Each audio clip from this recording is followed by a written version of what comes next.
भारत के एक्शन से औकात पर आया चीन। एलएसी सीमा पर भारत की तैयारी देख चीन के विदेश मंत्री की फटी आंखें। आखिर भारत ने ऐसा क्या बना दिया अरुणाचल प्रदेश में जिसने कर दिया चीन को तंग? क्या भारत ने बना लिया है चीन के अंदर घुसने का रास्ता? एलएसी सीमा पर क्यों पड़ा चीन का दाव उल्टा? भारत से मांगी माफी चीन के मंत्री ने। दोस्तों, जून 2020 गलवान की घटना के करीब 2.5 साल बाद दिसंबर महीने में चीन की ओर से दोबारा ही ऐसी हिमाकत करने की कोशिश हुई और वो तारीख थी 9 दिसंबर, जिस दिन अरुणाचल प्रदेश के तवांग में चीन के सैनिकों की ओर से भारतीय सीमा में दाखिल होने की कोशिश की गई। लेकिन भारतीय सैनिकों के आगे चीन की एक न चली और चीन के सैनिकों को भारतीय सैनिकों ने मुंह तोड़ जवाब दिया और चीन का एक भी सैनिक भारत की धरती पर कदम ना रख सका। अब जिस तरह से कुत्तों की तरह धो धो कर भारतीय सैनिकों ने चीन के सैनिकों को भगाया था, उससे अब चीन को भारत की ताकत का एहसास हो चुका है और उसकी बौखलाहट के पीछे भी यही कारण है। दोस्तों, भारतीय सेना की ताकत हाल के वर्षों में काफी बढ़ चुकी है। तभी ये कहा जा रहा है कि ये 1962 नहीं है। चीन की ओर से ऐसी हरकत की गई जिसके पीछे कई रक्षा एक्सपर्ट का यही मानना है कि भारत की जिस प्रकार तैयारी चल रही है वो बात उसे पसंद नहीं आ रही। पिछले कुछ समय में भारत ने लद्दाख से लेकर अरुणाचल तक अपनी सैन्य शक्ति को मजबूत किया है।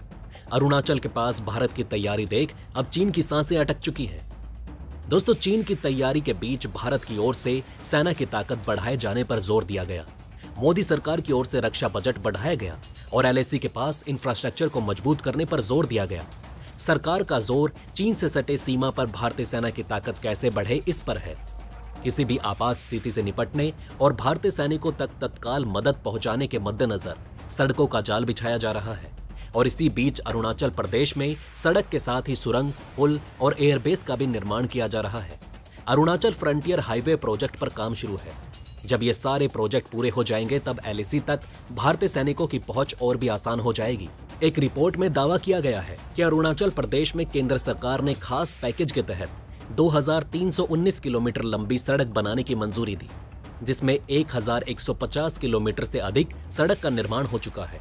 दोस्तों, भारत सरकार जिस तरह से सीमा सुरक्षा को लेकर चौकस है, उसको देख भारत, चीन और पाकिस्तान दोनों को धूल चटाने की काबिलियत रखता है। पिछले मानसून सत्र में सरकार की ओर से यह भी बताया गया कि केंद्र सरकार ने पिछले 5 सालों में चीन की सीमा से लगे इलाकों में करीब 2100 किलोमीटर सड़क का निर्माण किया, जिसके लिए 15,477 करोड़ रुपए खर्च किए गए और सरकार की ओर से दी गई जानकारी के मुताबिक 3,595 किलोमीटर लंबी सड़क परियोजना पर 20,767 करोड़ रुपए खर्च किए गए, जिसमें बांग्लादेश, पाकिस्तान, म्यांमार के साथ का बॉर्डर एरिया है। रक्षा राज्य मंत्री अजय भट्ट ने बताया कि पिछले 5 सालों में चीन के साथ लगी सीमा पर 2088 किलोमीटर सड़क का निर्माण किया गया। वहीं पाकिस्तान के साथ बॉर्डर पर 1336 किलोमीटर सड़क निर्माण के लिए 4,242 करोड़ रुपए खर्च किए गए। इसके साथ ही म्यांमार, बांग्लादेश की सीमा के साथ भी सड़क निर्माण जोरों पर है। अब चीन के नजदीक टनल का निर्माण। दोस्तों, तवांग में भारत और चीनी सैनिकों की झड़प के बीच सैला टनल की भी चर्चा जोरों पर है। सैला टनल भारतीय सेना के लिए एक मजबूत लाइफलाइन होगी। अरुणाचल प्रदेश में 13,000 फीट की ऊंचाई पर बनी 2 किलोमीटर से ज्यादा लंबी सैला सुरंग लगभग बनकर तैयार है और इसे जनवरी 2023 में शुरू होने की उम्मीद है।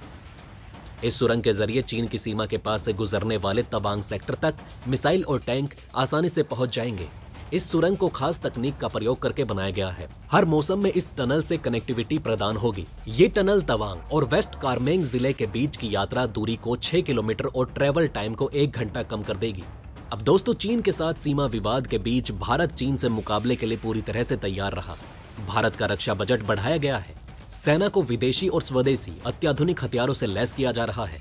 पूर्वी लद्दाख में विवाद के बीच भारत ने चीन से सटी सीमा पर high frequency air defence system, laser guided अत्याधुनिक मिसाइलें, मॉडर्न ड्रोन, आर्टिलरी गन, अत्याधुनिक कार्बाइन, पहाड़ी और दुर्गम स्थानों के अनुरूप भारतीय टैंक तैयार करके तैनात कर दिए हैं। इतना ही नहीं, बॉर्डर पर सर्विलांस बढ़ाने के लिए सेना को लेटेस्ट हार्डवेयर से भी लैस किया जा रहा है। पूर्वी लद्दाख के ऊंचाई वाले इलाके में पहले जवानों के रहने का इंतजाम 10,000 था। अब वो संख्या बढ़ाकर 22,000 से अधिक की जा चुकी है।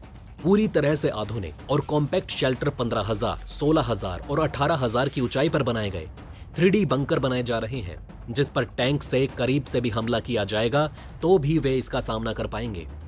अब दोस्तों, भारत की तैयारी देख चीन की सांसें गले में अटक चुकी है और अब चीन को समझ नहीं आ रहा कि जिस तरह से उसके सैनिकों को भारतीय सैनिकों ने धो धो कर भगाया, उसके बाद वो क्या करे, और जिस तरह भारत जल्द ही जनवरी में चीन की सीमा के बेहद पास वाली सैला टनल को खोलने वाला है, जहां से चीन बस थोड़ी सी दूर रह जाएगा, उसको देख अब चीन भारत से शांति वार्ता को लेकर बात करना चाहता है। जी हां दोस्तों, अरुणाचल प्रदेश में तवांग सेक्टर में भारत और चीन के सैनिकों के बीच हुई झड़प के बाद पहली बार दोनों देशों के कमांडर्स की बातचीत 20 दिसंबर को हुई। इस बातचीत में लाइन ऑफ एक्चुअल कंट्रोल यानी कि LAC पर सीमा विवाद और अन्य मुद्दों को लेकर दोनों पक्षों के कमांडर्स ने अपनी अपनी बात रखी। बातचीत के बाद जारी किए गए संयुक्त बयान में कहा गया कि बातचीत बेहद स्पष्ट रही और दोनों देशों के नेताओं के द्वारा तमाम मुद्दों को जल्द से जल्द सुलझाने के लिए दिए गए निर्देश के मुताबिक की गई है। दोस्तों, विपक्ष के दबाव के बाद भारत की ओर से रक्षा मंत्री राजनाथ सिंह ने इस मामले में संसद में कहा था कि चीनी सैनिकों ने 9 दिसंबर को यांगत्से इलाके में LAC पर अतिक्रमण कर यथास्थिति को एक तरफा बदलने की कोशिश की, लेकिन हमारी सेना ने इसका दृढ़ता और बहादुरी से सामना किया। राजनाथ सिंह ने कहा कि इस दौरान दोनों देशों के सैनिकों के बीच हाथापाई भी हुई और भारतीय सेना ने चीनी सैनिकों को हमारे क्षेत्र में घुसपैठ करने से रोका और उनके इलाके में वापस जाने के लिए मजबूर कर दिया। संयुक्त बयान में कहा गया है कि दोनों पक्ष पूर्वी लद्दाख के पश्चिमी इलाके में सुरक्षा और स्थिरता बनाए रखने पर सहमत हुए। बयान में यह भी कहा गया कि बातचीत के दौरान मुद्दे को सुलझाने पर जोर दिया गया, जिससे LAC के पश्चिमी इलाके में शांति और स्थिरता की बहाली हो सके। दोनों ही पक्ष इस बात पर सहमत हुए हैं कि वे एक दूसरे के संपर्क में रहेंगे और सैन्य और कूटनीतिक रास्तों के जरिए बातचीत करते रहेंगे, जिससे जल्द से जल्द बचे हुए मुद्दों का समाधान निकाला जा सके। दोस्तों, सितंबर में भारतीय और चीनी सैनिकों ने गोगरा हॉट स्प्रिंग क्षेत्र में डिसएंगेजमेंट किया। इससे पहले दोनों देशों के कमांडर्स के बीच 16 दौर की बातचीत हुई। दोस्तों, बताना होगा कि दोनों देशों के बीच 4000 किलोमीटर लंबी वास्तविक नियंत्रण रेखा के कई इलाकों पर अक्सर एक दूसरे के सैनिकों के द्वारा अतिक्रमण की घटना होती रहती है। अतिक्रमण की घटना इसलिए होती है क्योंकि दोनों देशों की सीमाएं निर्धारित नहीं हैं और दोनों की इसी को लेकर अपनी अपनी धारणाएं हैं। सीमाओं पर गश्त के दौरान जब सेनाएं एक दूसरे के मान्यता वाले इलाके में जानबूझकर या गलती से प्रवेश कर लेती है तो सैनिकों के बीच कुछ तनातनी होती है और फिर ध्वज बैठक या फ्लैग मीटिंग के द्वारा मसलों को सुलझाया जाता है। लेकिन दोस्तों, अब ये तो साफ हो चुका है कि तवांग क्षेत्र के नजदीक यांगत्से नदी के पास चीन को अपने सैनिकों की औकात का पता चल चुका है, जिसके बाद चीन अपने सैनिकों को भारतीय सैनिकों के हाथों कुत्ते की मौत जैसे ना मरने के लिए शांति वार्ता पर बल दे रहा है।